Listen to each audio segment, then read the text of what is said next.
That's the address.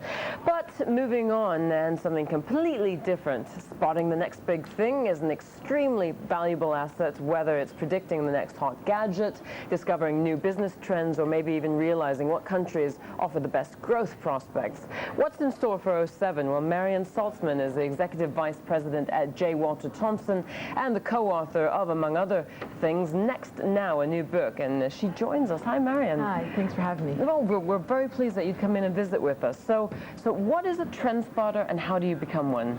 I think a trend spotter is probably a fairly sophisticated market researcher who then moves over into strategy and starts building a history of predicting what's going to happen in the relatively near future. I'm not a science fiction writer. I don't go 15 or 20 years out.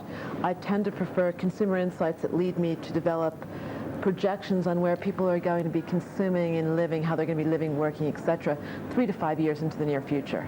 So you take just small inklings of the way society is going now. Typically, I'll find a data point, a statistical data point, if I can, and it will set me off on a qualitative journey. And when I find enough support points, I'll begin to spin a hypothesis, then go back into the data to build the case, as if I was doing a geometric proof. Sure. And you've been able to predict quite a few of the trends that have actually happened. Yeah, so far so good. And what are some of the trends that you'd say we should be looking out for? I know that you have 10 new trends that are kind of on the agenda. You know, in the Anglo-American world, I'd say one of the biggest things is the whole rise of Chindia. The fact that there's over 2 billion people with very, very different sets of value and ethics than Americans or Brits, but who are effectively competing with us and have really changed the name of the game. They have all kinds of style influences in our everyday world. I mean, we need to take Bollywood as seriously as we take Hollywood. But there's even more than that going on in Chindia, and I think we need to be aware of that. That's certainly one of the big ones I'm looking at.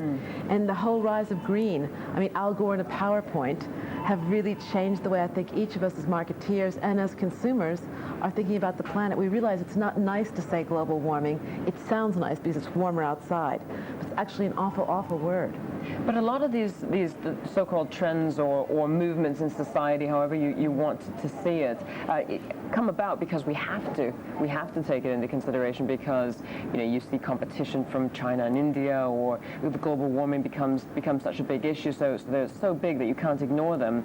But believe it or not, a great many people do ignore it. I mean, I'll give you an example. In 1993, I started writing really, really aggressively about food fear, and I went to speak to 2 or 3 major food manufacturers. Each one said to me, "I don't know what you're talking about."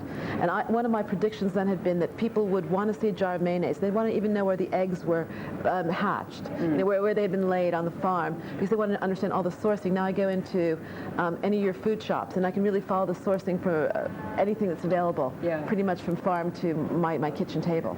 You have a point there. You definitely have a point. I also noted in some of the research about you that there's this trend towards becoming antisocial as well. Yeah, in the new antisocial is something really, on one level it's funny, on another level it's really tragic. I mean, I was at a great dinner last night, 9 of us sitting around a table, seemingly enjoying our food in each other's company, and 7 of the 9 had BlackBerries out, and 2 were BlackBerrying each other. And I thought to myself, proof positive, the new antisocial is the new normal.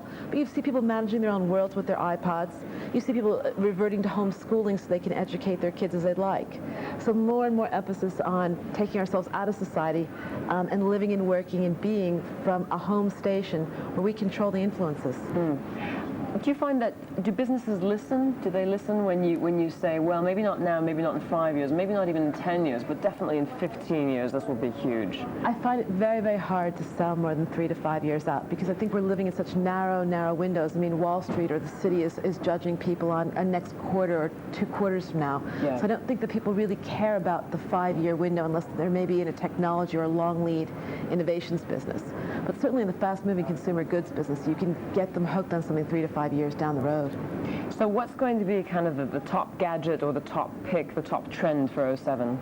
You know, for me, I think it's going to be simplicity. That we've overloaded on absolutely everything. We're suddenly going to want less to be more. So if it's going to be the new iPhone, and suddenly in simplicity is going to be all the tools that I really didn't want to master. I didn't want a PhD in IT to use my telephone.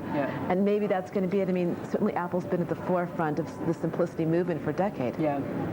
Making it very consumer friendly. Thank you very much for joining us today. Marian Salzman, Executive Vice President at J. Walter Thompson and co-author of Next Now.